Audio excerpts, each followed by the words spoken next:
Mini സ്ക്രീനിലും social മീഡിയയിലും താരമായ ആളാണ് ശ്രുതി രജനീകാന്ത്.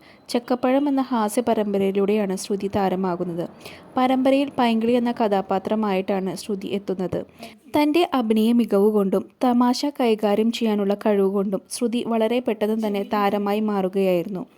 സീരിയൽ അഭിനയത്തിനു പുറമെ ആർജെയായും ശ്രുതി സാന്നിധ്യം അറിയിച്ചിരുന്നു. ഇപ്പോഴിതാ സിനിമയിലും താരം അഭിനയിച്ചു തുടങ്ങുന്നുണ്ട്. അതേസമയം തൻ്റെ ജീവിതത്തിൽ ധാരാളം വെല്ലുവിളികളും പ്രതിസന്ധികളും ശ്രുതിക്ക് നേരിടേണ്ടി വന്നിട്ടുണ്ട്. ഇപ്പോഴിതാ മെലിഞ്ഞിരിക്കുന്നതിൻ്റെ പേരിൽ താൻ നേരിടുന്ന വെല്ലുവിളികളെക്കുറിച്ചാണ് ശ്രുതി സംസാരിച്ചത്.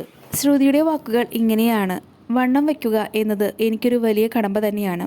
എൻ്റെ അമ്മയ്ക്കൊക്കെ ഭയങ്കര എളുപ്പമാണ്, പച്ചവെള്ളം കുടിച്ചാൽ മതി. പക്ഷേ എനിക്ക് ഭയങ്കര വെല്ലുവിളിയാണ് അക്കാര്യം.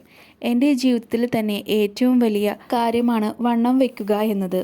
കോവിഡ് സമയത്ത് പൊട്ടന് ലോട്ടറി അടിച്ചതുപോലെ ഞാൻ വണ്ണം വെച്ചു. ആ സമയത്താണ് ഞാൻ ചക്കപ്പഴത്തിലേക്ക് വരുന്നത് എന്നും ശ്രുതി പറയുന്നു. അതിനാൽ ആളുകൾക്ക് ബബ്ലിയായ എന്നെ അറിയൂ. പെട്ടെന്ന് മാറിയപ്പോൾ അവർക്കെന്നെ അംഗീകരിക്കാൻ സാധിക്കുന്നില്ലായിരുന്നു. അതിനാൽ എന്നെ മാറ്റിക്കളയണം എന്നുവരെ അവർ പറയാൻ തുടങ്ങി. പക്ഷേ എൻ്റെ രോഗാവസ്ഥ കാരണമാണ് എനിക്ക് വണ്ണം വയ്ക്കാൻ സാധിക്കാത്തത്. അങ്ങനെ പറ്റാതെ വരുമ്പോൾ എനിക്ക് വിഷമം തോന്നാറുണ്ട്. കാരണം എനിക്കിഷ്ടം കുറച്ച് ബബ്ലിയായി ഇരിക്കാനാണ്. അതെനിക്ക് ഭയങ്കര ചലഞ്ചിങ് ആയിട്ടാണ് തോന്നിയിട്ടുള്ളതെന്നും ശ്രുതി പറയുന്നു. ഇൻഡസ്ട്രിയിൽ ബ്യൂട്ടിഫുൾ ഫിഗർ എന്നൊന്ന് ഉണ്ടോ എന്ന് തോന്നിയിട്ടുണ്ടോ എന്ന് ചോദിക്കുമ്പോൾ ഉണ്ടെന്നാണ് ശ്രുതി പറയുന്നത്. പക്ഷേ ഇപ്പോൾ കുറെ മാറിയിട്ടുണ്ട്. ഇപ്പോൾ മെലിഞ്ഞവരെയും കാസ്റ്റ് ചെയ്യുന്നുണ്ട്.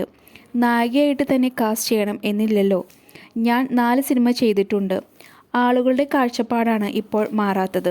എന്നാൽ സിനിമയിൽ ഇപ്പോഴും മാറാത്ത ചിലരുണ്ടെന്നും ശ്രുതി തൻ്റെ അനുഭവത്തിൻ്റെ വെളിച്ചത്തിൽ പറയുന്നു. തനിക്ക് വന്നൊരു സിനിമ നഷ്ടമായത് താൻ മെലിഞ്ഞിരിക്കുന്നതിൻ്റെ പേരിലാണെന്നും ശ്രുതി പറയുന്നു. ചിലരുണ്ടാകും അങ്ങനെ, എന്നാലും പൊതുവെ എല്ലാവരും അങ്ങനെയല്ല. അനൂപേട്ടൻ്റെ സിനിമയിൽ അഭിനയിച്ചപ്പോൾ അങ്ങനെ അവർ കണ്ടിരുന്നില്ല.